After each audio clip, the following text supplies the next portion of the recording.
Richard, taking a look at the United States, of course, now they're strengthening still and reaffirming their commitments to the Philippines. They have also said that there will be no change in policy if there will be a different administration. Are you confident that this will remain, even, for example, with a Trump presidency?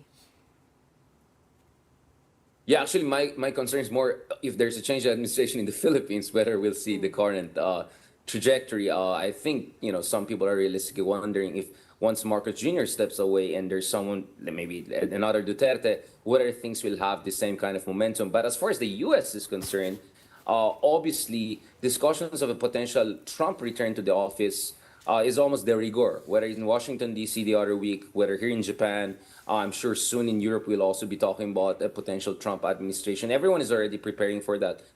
The thing is, I think on a bilateral level, Trump will not be the worst thing for the Philippines because, after all, he's very much anti-China, is very much also in terms of strengthening his relationship with the Philippines. I think if Marcos says, for instance, they have a very good relationship with Trump. Just look at back in the day pictures of Imelda and Trump. So I don't think on bilateral level there'll be a significant problem. I think the serious problem would be if Trump is going to blow up the alliance structures in Europe and potentially also in Asia. That's why here in Japan, for instance, there's big worry about what could Trump mean for their own bilateral alliance with the United States. Because not only is he unpredictable, to put it mildly, but the thing with Trump is he's very transactional. He's less driven by values, but more driven by interest. And who knows, maybe suddenly he feels more comfortable in dealing with China or Russia down the road, especially Russia. But the other thing is Trump has already threatened to impose massive tariffs, double-digit tariffs, at least on China.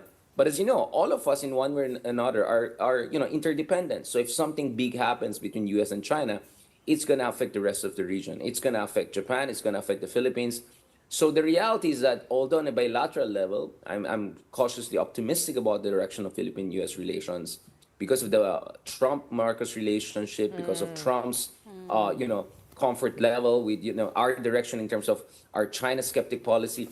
My problem is he might engage in policies that will have unintended consequences in terms of blowing up the trade institutions and structures here, not to mention injecting new geopolitical uncertainty that could affect the trajectory of our other important partners like Japan, like Australia, our new European partners, for instance. So that's the funny thing. In Manila, we're less worried about a Trump return, but in Berlin, in Tokyo, and potentially also in Canberra, I think there's a lot of worry about the return of Trump.